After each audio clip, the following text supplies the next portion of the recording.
जय Shri Radha Krishna depth channel को स्वागत। आज आम श्रीजंत्र विषय जानिबा।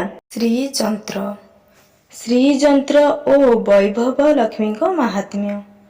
श्रीजंत्र भगवती लक्ष्मी ललिता महा त्रिपुर सुंदरींकर जंत्र अटे। एहार प्रकार भेद तीन गोटी, ताहा हेला भूपृष्ठ, कर्मपृष्ठ एवं मेरुपृष्ठ। वैदिक वाङ्मୟରେ ଏହା सर्वश्रेष्ठ ଯନ୍ତ୍ର ଅଟେ।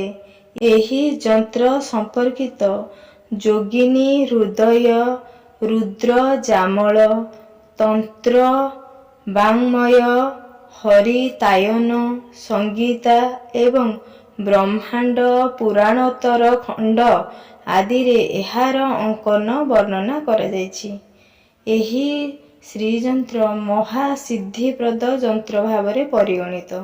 ଏହାଦ୍ୱାରା ମନୁଷ୍ୟ ଭୋଗ ଏବଂ ମୋକ୍ଷ ପ୍ରାପ୍ତି ହୋଇଥାଏ। ଶ୍ରୀ ସୁନ୍ଦରୀ ସେବତ ତତ୍ପରାଣାଂ ଭୋଗଶ୍ଚ ମୋକ୍ଷଶ୍ଚ ପରସ୍ୟ ଏବଂ ଏହି ତିନି ଗୋଟି ସମ୍ପ୍ରଦାୟ ମଧ୍ୟରେ ପ୍ରଚଳିତ। ଏହି ସମ୍ପ୍ରଦାୟ ମାନେ ହେଲେ ହୟଗ୍ରୀବ ସମ୍ପ୍ରଦାୟ, ଆନନ୍ଦ ଭୈରବ ସମ୍ପ୍ରଦାୟ ଏବଂ ଦକ୍ଷିଣାମୂର୍ତ୍ତି ସମ୍ପ୍ରଦାୟ। ଆନନ୍ଦ ଭୈରବ ସମ୍ପ୍ରଦାୟଙ୍କ ଦ୍ୱାରା ଏହା ପ୍ରତିଦିନ ପୂଜା କରାଯାଏ ନା, କିନ୍ତୁ ହୟଗ୍ରୀବ ଓ ଦକ୍ଷିଣାମୂର୍ତ୍ତି ସମ୍ପ୍ରଦାୟଙ୍କ ଦ୍ୱାରା ଏହା ଦୈନିକ ପୂଜା ହୋଇଥାଏ।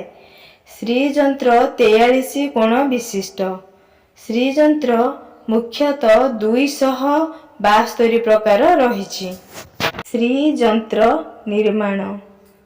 ଶ୍ରୀଯନ୍ତ୍ରକୁ ଭୂମି, ଭୋଜପତ୍ର, ଚାନ୍ଦି କିମ୍ବା ସୁନା, ସ୍ଫଟିକ ଆଦି ପଦାର୍ଥର ଉପରେ ନିର୍ମାଣ କରାଯିବାର ବିଧାନ ରହିଛି। ଯାହାର ଯେଉଁପରି ଆର୍ଥିକ ଅବସ୍ଥା ସେ ସେହିପରି ଭାବରେ ନିର୍ମାଣ କରିପାରିବେ। ନିର୍ମାଣ ପଦାର୍ଥ ଦ୍ୱାରା ଫଳ। ଭୋଜପତ୍ର ଉପରେ ନିର୍ମାଣ କଲେ ମାତ୍ର 3 ଗୋଟି ମାସ, ତାମ୍ର ଉପରେ ନିର୍ମାଣ କଲେ 2 ବର୍ଷ ଏବଂ ଚାନ୍ଦି ଉପରେ ନିର୍ମାଣ କଲେ 11 ବର୍ଷ। ସୁନା ଉପରେ ନିର୍ମାଣ କଲେ 11 ବର୍ଷ ଯାଏ ଶୁଭଫଳ ପ୍ରଦାନ କରିଥାଏ। ଆବଶ୍ୟକ ହେଲେ ପୁନର୍ବାର ଯନ୍ତ୍ରକୁ ପ୍ରାଣ ପ୍ରତିଷ୍ଠା ମଧ୍ୟ କରାଯାଇପାରେ। ତେବେ ସୁନା ଅଥବା ସ୍ଫଟିକ ମଣି ଉପରେ ଥରେ ଜାଗ୍ରତ କରାଇଲେ ପ୍ରତିଷ୍ଠା ପୂଜାକର୍ମ ଦ୍ୱାରା ଏହା ସଦୈବ କାର୍ଯ୍ୟକୁ ସୁଚାରୁ ରୂପେ ଶୁଭଫଳ ଦେଇଥାଏ। ଆଉ ମଧ୍ୟ 11 ବର୍ଷ ପରେ ଆଉ ଥରେ ପ୍ରାଣ ପ୍ରତିଷ୍ଠା କରାଇଲେ ଅଧିକ ଶୁଭଫଳ ଏହି ଯନ୍ତ୍ର ପ୍ରଦାନ କରିଥାଏ। ଶ୍ରୀଯନ୍ତ୍ର ପୂଜା ସମୟ।